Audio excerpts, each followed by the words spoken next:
Kitty wanted to say hi. Say hi, fatty.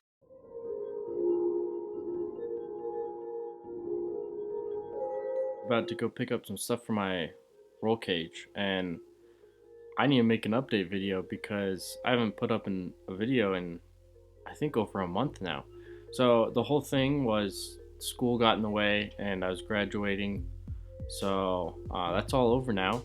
Got my degree, all said and done, and yeah, I think it's time for some more car stuff. So uh, yeah, let's get some stuff written down on the whiteboard behind me, some projects, and just so you guys know what's coming up. So this whiteboard behind me, this has been my schoolwork for the last 4 years, and I'm just gonna erase it, and it's time to write some car stuff down and get rid of this quantum mechanics that's been on here for a week or two studying for finals. So here we go. Bonus, if anyone can tell me what any of this stuff is, get a cookie.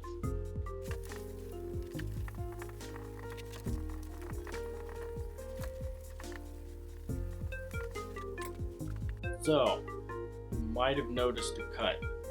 Well, that's because when I was writing down the stuff I needed to do, I totally spaced. So yeah, I needed a day to think about that. So I just got back from getting coffee with the fiance, Zebra Mocha. Keeps me going. And I made the list finally, and it's probably not complete. So yeah, this is a live list. Is that what they call it? So you can see roll cage first off. It's pretty self-explanatory. Don't plan on rolling over, but if I do, I want a roll cage. Plus, having a harness is really awkward and difficult not to mount it to a harness bar. And right now I just have it going back down to the rear seats, the bolts for the rear seat belts, which I don't like. So roll cage, that's probably number one on the list. Fixed rear camber. If you own an E30 or most BMWs, you'll know that if you lower it, you got camber no matter what. And E30s especially, E30s and before, so E21s, I think the 2002s were like this too. You lower it, you got camber, there's no adjustment, so you just got to deal with it, or you got to physically change the subframe, which is what I'm going to do. I've raised the car and it helps a lot, especially with drifting. You don't get all that camber wear, go through tires really fast. So I want to do that, and then that's just going to be probably a weekend job. I'll weld some different tabs on the subframe, and I'm going to do it in an unconventional way, so I'm going to make a video on that, and hopefully there's going to be some people that give me flack, but you know, if it works, whatever.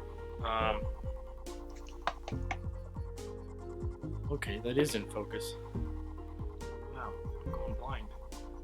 Next thing, the angle kit. So I'm sure most of my subscribers subscribe for the angle kit, and yeah, that's huge on my list. I really want to get that going, whether it's just a roll center spacer that improves angle, which is what 99% of people need, or a full-on kit with control arms and new camber plates and all that kind of stuff. I really want to get that going because I think it'd be really cool. I mean, I'm an engineer, so that's what I dream about, which is weird.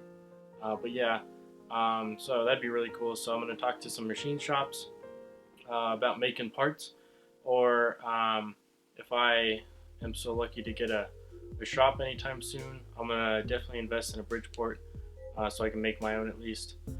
So yeah, that is, actually I'd say that's number one on the list. Roll cage will go next.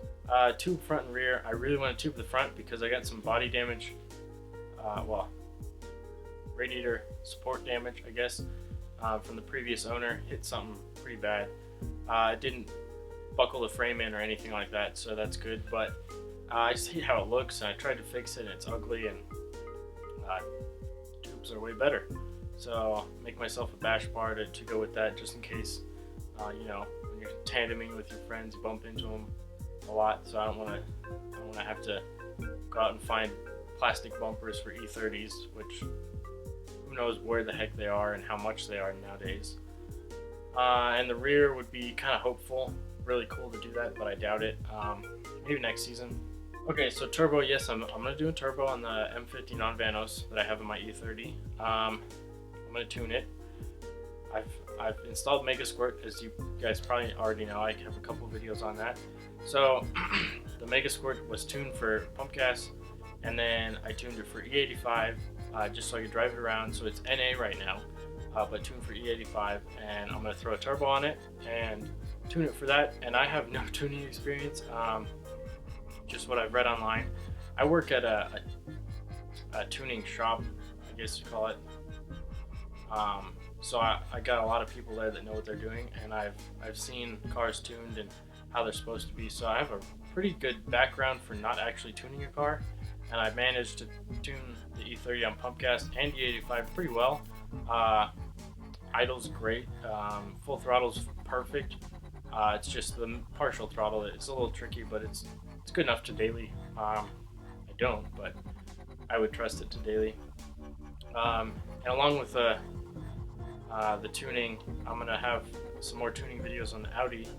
If you don't know, I have an Audi 200, 5-cylinder turbo, 20 valve, and it's pretty much taking a poop right now. The turbo cracked itself, so I'm running maybe 9 psi or so when it should be up in the 12 or 13s. So that'll get rebuilt and maybe some tuning stuff done to that.